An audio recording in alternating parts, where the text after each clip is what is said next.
આપણે ગર્વથી કહીએ છીએ કે આપણે વાઇબ્રન્ટ ગુજરાત છીએ.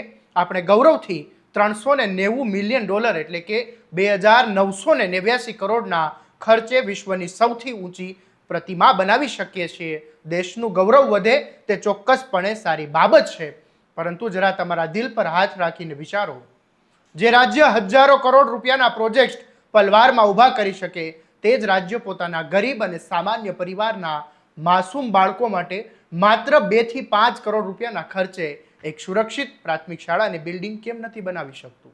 જો સાદી ગણતરી કરીએ તો જે પ્રતિમા બનાવવામાં આવી તે ભવ્ય પ્રતિમાના કુલ ખર્ચના 0.016% જેટલા નજીવા ખર્ચમાં અતિ આધુનિક સ્માર્ટ સ્કૂલ તૈયાર થઈ જાય, છતાં પણ વડોદરાના સાવલી તાલુકાના ભાગાના મુવાડા ગામમાં ધોરણ 1 થી 5ના 30 જેટલા ભૂલકાઓ કરડ નદીના કિનારે આવેલા મંદિરના ખુલ્લા શેડ અને આંગણવાડીના 25 જેટલા માસૂમ બાળકો દૂધની ડેરીમાં બેસીને કક્કો ઘૂંટવા માટે આજે પણ મજબૂર બન્યા છે.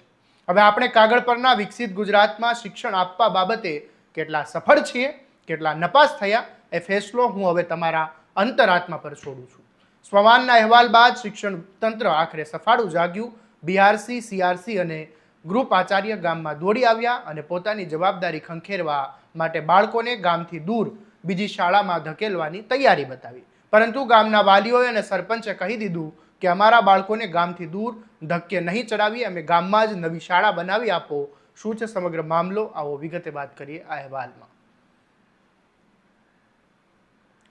નમસ્કાર, હું છું આસિફ કાદરી અને સ્વમાન સાથે તમારું સ્વાગત છે. વડોદરાના સાવલી ગામના જે ભાગાના મુવાડા ગામ આવેલું છે, ત્યાં કરડી નદીના કાંઠે આવેલા મંદિરના ખુલ્લા શેડમાં 1 થી 5 ધોરણના 30 ભૂલકાઓ પંખા કે વીજળી વગર કાળઝાળ ગરમીમાં પણ પરસેવે રેબઝેબ થઈને ભણવા મજબૂર બન્યા છે. બીજી તરફ એ જ ગામના આંગણવાડીના 25 જેટલા નાના બાળકો દૂધની ડેરીની ઓસરીમાં બેસીને શિક્ષણ મેળવી રહ્યા છે. નદી કાંઠે ખુલ્લી જગ્યામાં બેસતા માસૂમોની સુરક્ષા સામે પણ મોટો ખતરો તોળાઈ રહ્યો હતો. આ દર્દનાક દ્રશ્યો અમારા અહેવાલ દ્વારા પ્રસિદ્ધ કરવામાં આવ્યા અને બાદમાં શિક્ષણ વિભાગમાં ખળભળાટ મચી ગયો ને બીઆરસી, સીઆરસી ને ગ્રુપ આચાર્ય સહિતનો કાફલો તપાસ માટે ભાગાના મુવાડા જે ગામ છે ત્યાં દોડી આવ્યો. સ્થળ પર પહોંચેલા શિક્ષણના અધિકારીઓએ પોતાની લાપરવાહી છુપાવવા માટે એવો રસ્તો કાઢ્યો કે બાળકોને ગામથી દૂર આવેલી એક નજીક શાળામાં અમે મોકલી આપીએ છીએ.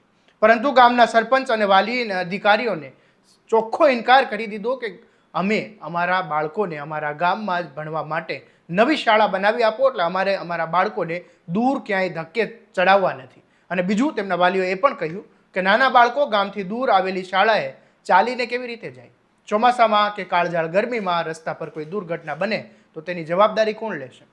આમ જોઈએ તો વાલીઓનો અને સરપંચનો રોષ છે એ પણ વ્યાજબી છે. જ્યાં સુધી ગામમાં જ નવી શાળા નહીં બને ત્યાં સુધી બાળકોને ક્યાંય મોકલવામાં નહીં આવે તેવો વાલીઓએ સળગતો સવાલ કર્યો. અને બીજી તરફ એ વાત પણ ચાલી રહી છે હાલ કે 2 વર્ષ અગાઉ આ ગામમાં નવી શાળા બનાવવા માટે એક મકાનની મંજૂરી મળી હતી. તો પછી ક્યાં ભ્રષ્ટ બાબુઓના ટેબલ પર આ ફાઇલ ધૂળ ખાઈ રહી છે?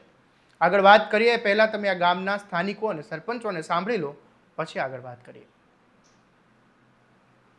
સાવલી તાલુકાની ભગાના મુવાડા પ્રાથમિક શાળાના નવીન ઓરડા બાબતે તારીખ 25/8/2026ના રોજ સાવલી તાલુકાના શિક્ષણ વિભાગમાંથી બીઆરસી સર, સીઆરસી સર અને ગૃપાચાર્ય શ્રી સ્થળની મુલાકાત કરવા માટે આવેલા, ત્યારે ગ્રામજનોને પણ હાજર રાખેલા.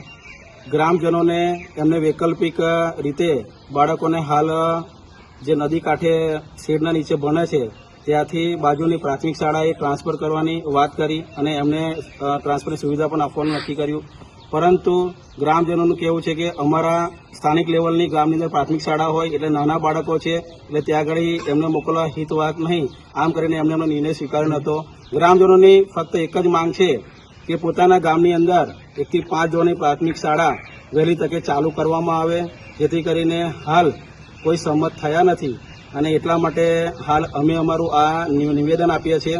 આની અંદર એસએમસીના અધ્યક્ષશ્રી પણ હાજર છે, ગામના ડેપ્યુટી સરપંચશ્રી પણ હાજર છે અને ગ્રામજનો પણ હાજર છે.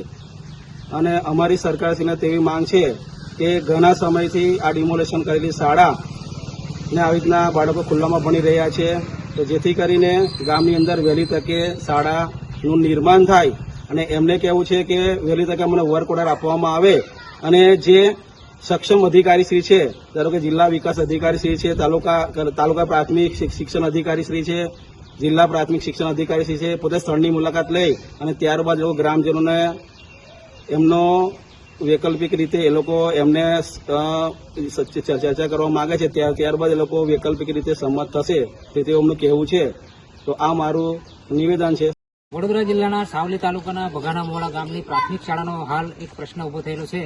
બાળકોની બેઠક વ્યવસ્થાનો એક મોટો પ્રશ્ન ઉભો થયેલો છે. ત્યારે ગઈકાલે તારીખ 25/8/2026ના રોજ તાલુકા પ્રાથમિક શિક્ષણ અધિકારીઓ, તાલુકા વિભાગના શિક્ષણ અધિકારીઓ, સીઆરસી, બીઆરસી, ગૃપાચાર્ય અને એ બધા જે અહીંયા મુલાકાત માટે આવેલા અને બેઠક વ્યવસ્થાની એક ચર્ચાના ભાગરૂપે એમણે એક વૈકલ્પિક વ્યવસ્થાના ભાગરૂપે અમને જણાવેલું કે ભાઈ તમારા ગામના જે બાળકો છે એમને તુલસીપુરા ગામની પ્રાથમિક શાળામાં ભણવા માટે મોકલો અને અમે તમને લેવા અને મૂકવા આવવાની વ્યવસ્થા પણ કરી આપીશું, એવો એક વિકલ્પ આપેલો. પરંતુ આ વિકલ્પ અમારા જે ગ્રામજનો છે બગાના મોવાડાના, એ વાલીઓને મંજૂર નથી.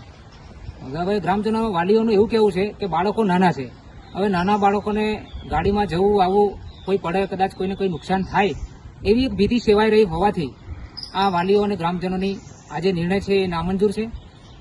અને ગ્રામજનોની હાલ પૂરતી એટલી જ માંગણી છે કે તાત્કાલિક ધોરણે હવે વર્ક ઓર્ડર આપવામાં આવે પ્રાથમિક શાળાનો અને વહેલામાં વહેલી તકે કામગીરી શરૂ કરવામાં આવે, એ જ માંગ છે.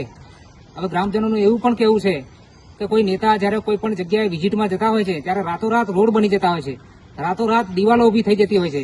ત્યારે આ તો એક શિક્ષણ લેવા માટેની એક વ્યવસ્થા છે, એક વિદ્યાનું ધામ બનાવવાનું છે, અને એ ધામની અંદર આટલો બધો વિલંબ શા માટે? પ્રવેશોત્સવના તાઇફા પાછળ સરકારી તિજોરીઓ ખાલી કરવામાં આવે છે અને બીજી તરફ ભાગાના મુવાડા જેવા અંતરિયાળ ગામમાં બાળકોને પાયાની સુવિધાઓ, સુરક્ષિત વર્ગખંડ, પંખા, વીજળી માટે આ બાળકો આજે પણ વલખા મારી રહ્યા છે. શું આ બાળકોને સન્માનપૂર્વક ભણવાનો બંધારણીય અધિકાર નથી? મોટા મોટા ભાષણો અને વિકાસના કાગળ પરના દાવાઓ વચ્ચે ભાગાના મુવાડા ગામની આ તસવીરોએ શિક્ષણ વ્યવસ્થાના ગાલ પર સણસણતો તમાચો છે. મંદિરના શેડ અને દૂધની ડેરીમાં બેસીને ભણતા આ બાળકો આવતીકાલના દેશનું ભવિષ્ય છે. અધિકારીઓ કામ ચલાવ જવાબ આપવાના બદલે અને શિક્ષણ મંત્રી પણ વડોદરાના જિલ્લા કલેક્ટર આ મામલે લાલ આંખ કરે અને અધિકારીઓ સામે એક્શન લે અને તાત્કાલિક આ શાળા બનાવવામાં આવે, જેથી આ છેવાડાના બાળકો ભણી શકે, તેમના શિક્ષણ મળી શકે. માટે અધિકારીઓએ લાલ આંખ કરવી પડશે અને આગળની કાર્યવાહી પણ હાથ ધરવી પડશે. જો તમને તમારા સ્વમાનની વાત પસંદ છે તો સ્વમાનથી સબસ્ક્રાઇબ કરી દેજો અને આ વિડીયોને શેર કરવાનું ભૂલતા નહીં. નમસ્કાર.